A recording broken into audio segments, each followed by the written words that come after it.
SM yang induksi ya kayak ini Pak yang di belakang jenengan itu di rotornya tidak ada magnet Ibu Bapak, tapi kok tidak ada sekat yang di sana. Di rotornya itu ada linitan yang disebut dulu istilahnya dengan kumparan jangka. Kapan dia jadi magnet?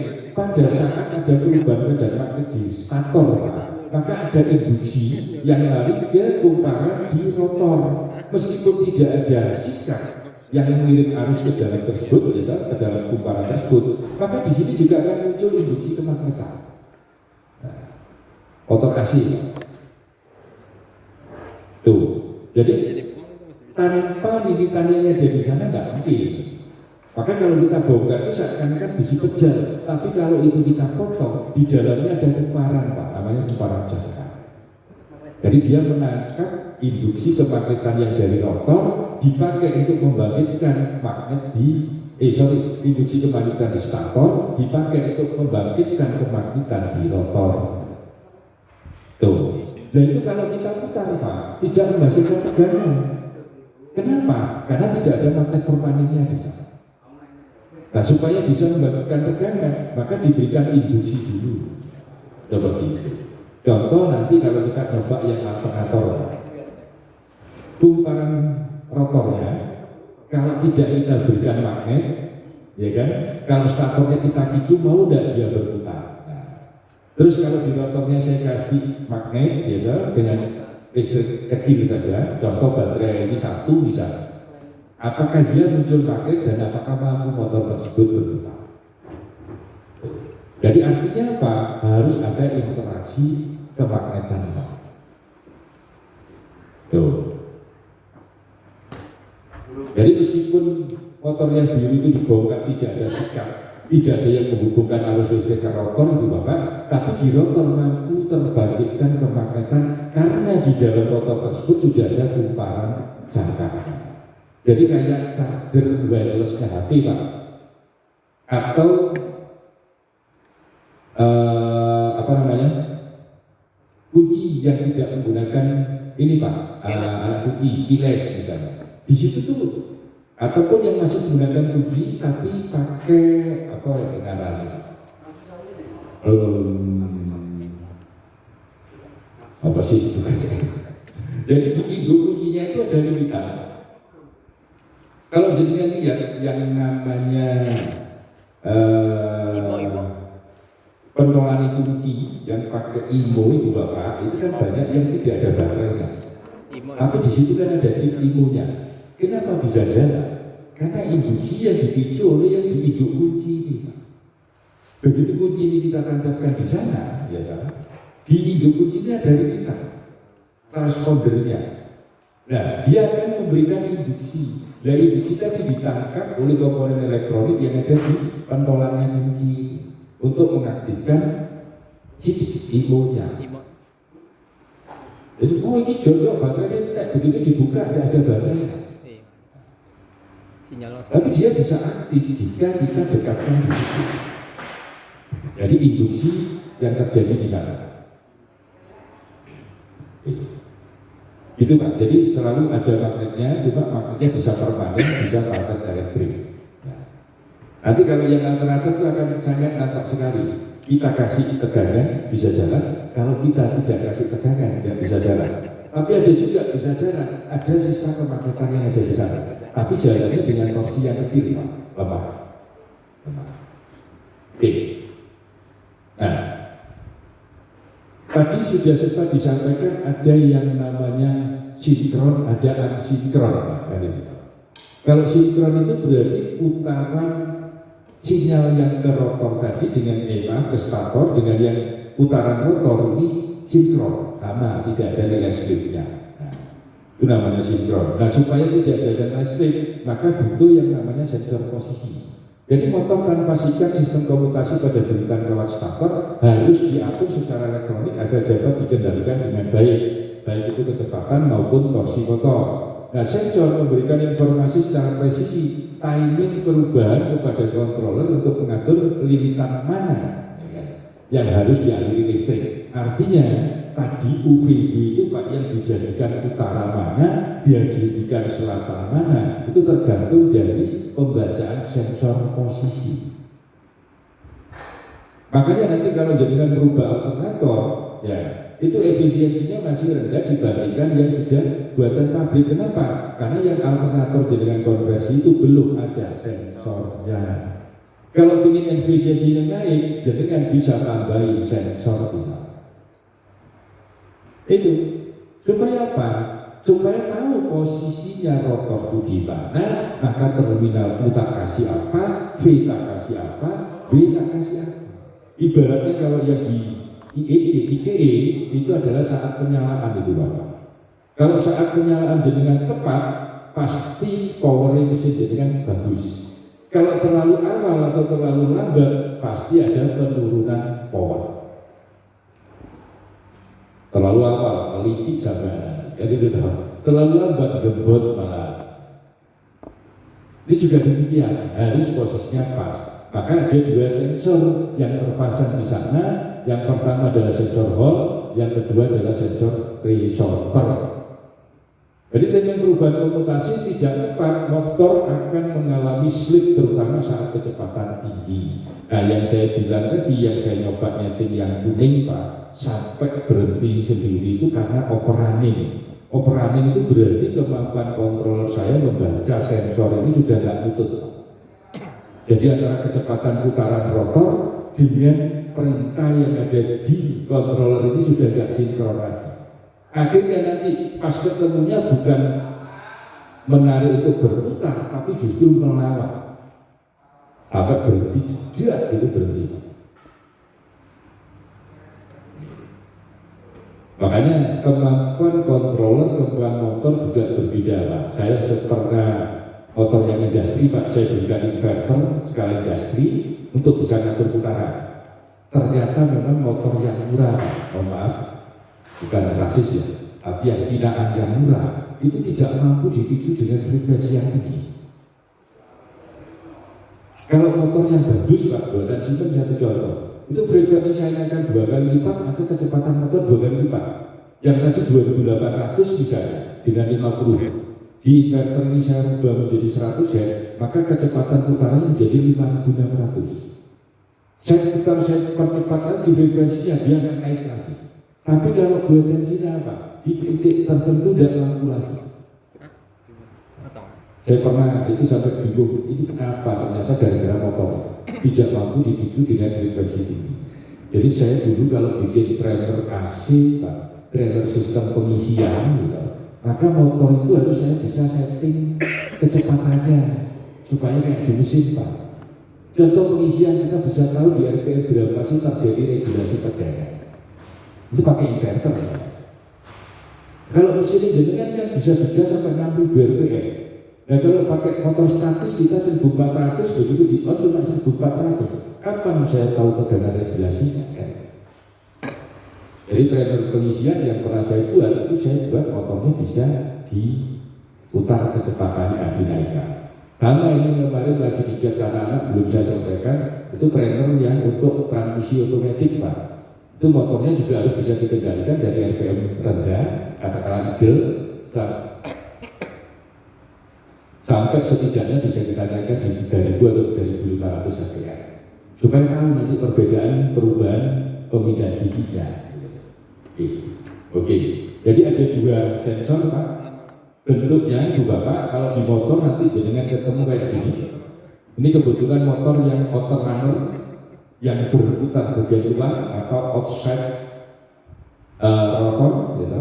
Jadi di sini ada sensor Pak dipasang. Sensornya juga ada 3. Ya. Apakah karena 3 pas harus sensornya 3? Tidak Pak. 3 itu supaya bisa menentukan posisinya di mana.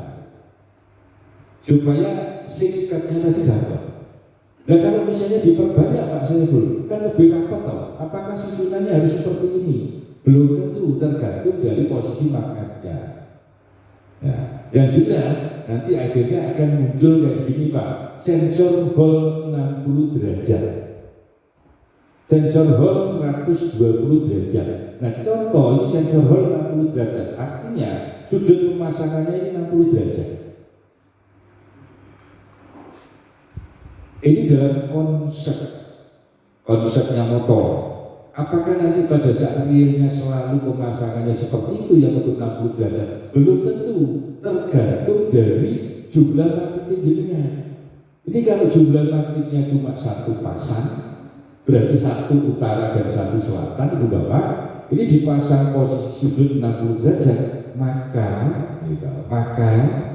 sensor tersebut pada titik tertentu ketemu kutub utara semua dan titik tertentu ketemu kutub selatan semua. Maka kalau kita lihat dari tabel kebenarannya, gitu, karena sensor ini menggunakan IC Hall, Pak, dia akan menyala jika ketemu kutub utara. Tapi kalau ketemu kutub selatan dia mati. Oleh karena itu cirinya untuk sensor yang 60 derajat pernah nyala bareng-bareng tiga-tiganya. Jadi begitu kita putar, hidup, ada yang mati, terus pernah hidup tiga-tiganya dan pernah mati tiga-tiganya, berarti konsepnya 60 derajat. Tapi kalau tidak pernah hidup tiga-tiganya dan tidak pernah hidup, tidak pernah mati tiga-tiganya, itu konsepnya yang 120 derajat. Itu kuncinya cuma itu. Tuh, alatnya jadi kan belum dibagi. Nah, ini adalah yang ada yang dibagi itu Bapak. Kalau jenengan misalnya nanti di rumah terus lagi ngerjain miliknya sendiri atau milik tetangga atau milik mertuanya, kalau bahasa sepeda listrik atau apa, ya, bisa menggunakan alat ini. Ini juga bisa kita pakai ngecek menentukan apakah 60 atau 120. Karena di alat ini bisa dipakai untuk mengetes sensor Hall yang ada di motor listrik. Baik itu yang sepeda listrik, sepeda motor listrik maupun mobil listrik yang menggunakan Hall sensor. Caranya sangat gampang sekali. Nanti dipraktek aja ya, langsung kita praktekkan di sana ya. Nah, bagaimana mengeksploitasi alat ini supaya bisa full function, barangnya seperti itu. Oke. Jadi ada juga 60 sama yang ini 120 Bapak. Coba bayangkan, ini kan 120 derajat Pak, berarti tidak akan pernah ketemu tiga-tiganya, ketemu merah, ya kan, tidak akan pernah ketemu dengan yang biru. Oleh karena itu di tabel kebenarannya sana, tidak pernah tiga-tiganya nyala. Harus itu Pak. Jadi nanti kalau misalnya suruh cek, coba sih cek ini sensor Hall-nya, ketemu yang berapa derajat? Oh, kalau tiga-tiganya lampu saya nyala langsung aja 60 derajat. Tapi kalau tidak pernah tiga-tiganya nyala 120 derajat, sudah. Cuma ada dua sistem tersebut Pak, 60 dan 120 derajat. 60, oh tiga-tiganya nyala, itu aja. 120 tidak pernah tiga-tiganya nyala. Jadi kalau di sini diputar Pak, posisi 60 derajat, on, off, on. Putar lagi 120 derajat, on, off, putar lagi on, off, putar lagi off, on, jadi off, on, tidak pernah tiga-tiganya on. Kalau yang ini kan pernah, ya kan, di 180 derajat on. Tapi di 360 derajat off, mati total dan hidup total. Jadi jangan on Pak, nanti jadinya on. Ya beda dengan ini lah. Nah, nanti bisa kita buktikan. Nanti motor-motor yang ada di sini, jadi kan bisa cobain. Oh ini 120, oh ini 60 bisa. Oh ini sensor Hall-nya pedot, langsung ketahuan. Sangat mudah sekali. Contoh penerapannya Pak. Nah ini sudut yang berapa juga Pak? Tek berarti 120 derajat, kan gitu ya. Nah, di posisi step 1 ini, ya step 1, Hall A-nya nyala, ya kan? Hall B-nya nyala, ya Hall C-nya mati. Maka posisi step 1 yang harus dipicu yang mana? UVB tadi dipicu dengan apa? Nah, dulu. Terus step 2 juga demikian. Jadi posisi ini akan menentukan UVB dipicu apa, itu loh Pak. Posisi step 2, step 3, step 4, step 5 juga demikian. Sehingga dalam posisi satu putaran, kalau kita lihat nanti hall A, hall B, hall C itu tidak akan pernah nyala bareng. Terus di sana akan terpicunya menjadi apa? Tidak akan pernah terpicu sama. Itu. Nah inilah menentukan dia posisinya. Nah kalau tidak ada posisinya Pak Saiful, ya kayak alternator Pak, yang kita coba kita pakai itu dipaksikan, bukan yang bagi untuk gede itu, saya sebut paksikan. Itu kalau pertama jalan Pak karena ada beban, dia agak bingung. Jadi mau muter maju, mau mundur itu agak bingung Pak. Nah begitu didorong dikit maju, udah langsung maju dia. Kayak motor listrik satu pas yang kapasitornya rusak. Pernah jadi kan punya kompresor misalnya satu pas, begitu ditancapin dikit-dikit bingung mau muter kiri atau kanan. Tapi begitu jadinya dorong ke kanan, dia langsung muter kanan. Begitu didorong ke kiri, muter kiri gitu. Itu kapasitornya rusak. Pak. Itu, jadi ini Saya berdasarkan dari gambar itu dan dari keterangan Pak Saiful tadi bahwa lampu akan menyala ketika ketemu kutub merah, ya, kutub utara. Kalau dari gambar itu kan saya lihat, saya bandingkan antara step 1 dan step 2 lah.